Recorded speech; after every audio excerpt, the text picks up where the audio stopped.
Assalamualaikum warahmatullahi wabarakatuh. Saya Anggi Putri Wahyuni dari kelas PGMI 2 semester 2. Pada video kali ini akan menceritakan cerita rakyat Indonesia yang berjudul Timun Mas. Pada zaman dahulu kala, hiduplah seorang perempuan tua bernama Mbok Serintil. Dia hidup sebatang kara, tidak mempunyai keluarga. Setiap hari, ia mencari kayu bakar di hutan untuk dijual ke pasar. Uang yang dihasilkan hanya cukup untuk makan sehari-hari. Namun, bagi Mbok Serintil itu sudah lebih dari cukup karena dia hidup seorang diri. Mbok Serintil sering kelelahan karena umurnya yang sudah tua. Siang itu, Mbok Serintil melepas lelah di sebuah batu besar di tengah hutan sambil melamun. Dia menghayal seandainya dia punya seorang anak, tentulah pekerjaannya lebih ringan karena ada yang membantu. Tapi suami saja tidak punya. Bagaimana dia bisa punya anak? Andai aku punya anak. Saat Mbok Serintil asik melamun, tiba-tiba raksasa jelek dan bau muncul di hadapannya. Mbok Serintil ketakutan sampai-sampai dia tidak bisa berdiri, seluruh tubuhnya bergetar. Dia berpikir jika ajalnya akan segera tiba. Raksasa berkata dengan suara menggelegar, "Hoi perempuan tua, aku lapar sekali. Di mana anakmu? Biar aku makan sekarang." Mbok Serintil menjawab dengan suara bergetar, Anak, aku tidak punya anak." Raksasa itu mendekatkan wajahnya ke arah Mbok Serintil. Bau mulutnya membuat Mbok Serintil ingin muntah. "Kamu jangan berbohong." Mbok Serintil menggelengkan kepala. Aku tidak berbohong. Kamu mau makan saja aku." Sang raksasa tertawa terbahak-bahak. Hahaha, aku tidak mau makan kamu. Kamu sudah tua dan peyot. Pasti dagingmu tidak enak. Itu pun kalau kamu punya daging. Bisa-bisa gigiku sakit karena menggigit tulang-tulangmu. Hahaha. Kemudian raksasa itu memberikan sebuah kantong kecil berisi biji timun. Tanamlah biji-biji timun ini. Mereka akan tumbuh dan berbuah. Salah satu buah akan berwarna emas. Jika sudah, petiklah. Di dalam timun itu akan muncul seorang bayi. Rawatlah dia dan beri makan dengan cukup agar ia tumbuh sehat. Saat dia berumur 6 tahun, aku akan datang dan menagih anak itu. Dia pasti akan menjadi santapan yang sangat enak. Paham? Kemudian, Mbok Serintil menerima kantong itu. "Sekarang pergilah," bentak raksasa itu. Baiklah, aku akan pergi."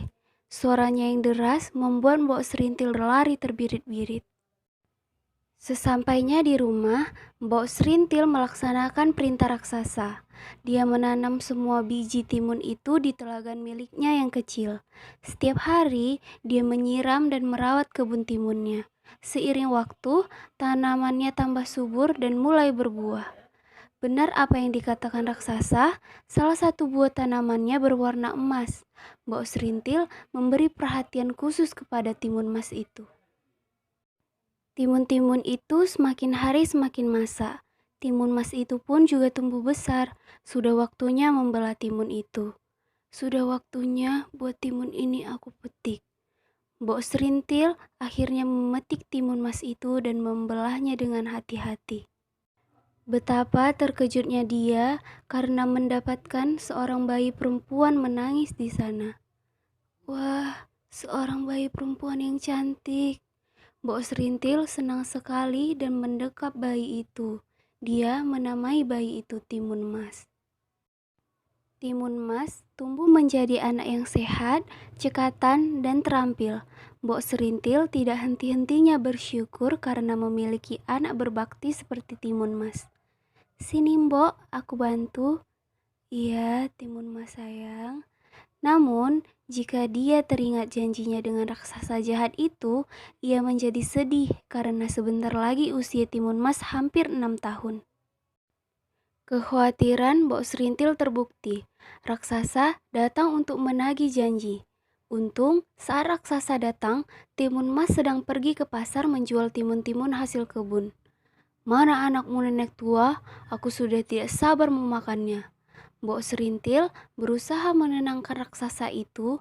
Dia berkata padanya, "Hai raksasa, Timun Mas masihlah kecil, belumlah enak dagingnya. Datanglah 2 tahun lagi, pastilah dia akan jadi santapan yang lezat." Raksasa itu pun setuju dan berjanji akan datang 2 tahun lagi. Baiklah, awas ya, aku akan datang kembali 2 tahun lagi. Hahaha. Mbok Serintil terus memikirkan anaknya. Akhirnya, suatu malam ia bermimpi. Dalam mimpinya, ada seorang pertapa yang menyuruh pergi ke atas gunung. "Suruhlah Timun Mas menemui saya." "Baiklah, akan aku sampaikan kepada anakku Timun Mas." Mbok Serintil mengikuti pesan dalam mimpinya. Ia menceritakan semua kepada Timun Mas tentang janjinya kepada raksasa. Mbok Serintil menyuruh Timun Mas pergi ke tempat pertapa itu berada. "Timun Mas anakku, hati-hati ya sayang." "Terima kasih, Timun Mas pamit dulu ya." Timun Mas yang patuh segera mengikuti perintah ibunya. Dia menemukan rumah pertapa itu dan menceritakan semua kepadanya. Sang pertapa lalu memberinya 4 kantong yang hanya boleh dibuka jika Timun Mas dalam bahaya. "Timun, ini kakek bawakan 4 kantong benda untuk menyelamatkanmu dari raksasa jahat itu." "Terima kasih, Kek. Timun Mas pamit pulang dulu ya." Timun Mas pergi ke rumahnya. Namun, saat sampai di rumahnya, alangkah terkejutnya karena sang raksasa sudah menunggu. Mbok Serintil segera berteriak, "Raksasa itu sudah datang, aku takut." "Lari, Timun Mas, lari, selamatkan dirimu." Timun Mas segera berlari, sang raksasa menjadi marah dan mengejarnya. Timun Mas teringat pesan sang petapa. "Sebaiknya aku buka kantung yang pertama sekarang." Dia membuka kantung pertama yang isinya adalah biji timun. Gadis cilik itu menaburkan biji itu dan dalam sekejap muncullah kebun timun yang luas dan berbuah raung. Perhatian raksasa segera teralih. Dia memakan timun yang segar dan raum sampai lupa kepada Timun Mas. Namun, saat timun habis, raksasa teringat akan Timun Mas dan kembali mengejarnya. "Hahaha, jangan lari gadis kecil, jangan lari, hahaha." Sang raksasa semakin dekat. Timun Mas menyebarkan kantung kedua yang ternyata berisi jarum. "Aku sebarkan sekarang saja jarum-jarum ini." Dan muncullah hutan bambu yang lebat dan runcing. "Au, au, au, apa ini? Au, au, au." Timun Mas gelisah karena raksasa berhasil menyusulnya. "Aduh, bagaimana ini? Dia semakin dekat. Sebaiknya aku buka kantung ketiga."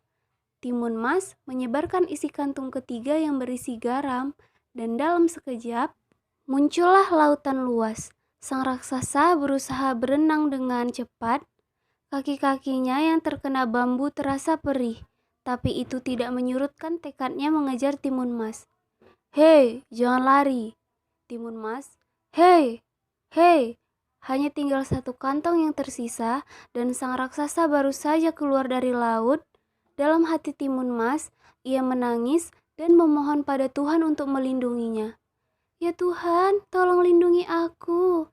Dia pun menaburkan isi kantong terakhir yang berisi terasi. Dalam sekejap, muncullah lautan lumpur ganas. Sang raksasa yang sudah sangat marah tidak menyadari bahayanya. Dia terjun ke dalam lautan lumpur ganas dan segera tenggelam. "Ya Tuhan, terima kasih telah menyelamatkan aku dari raksasa jahat itu."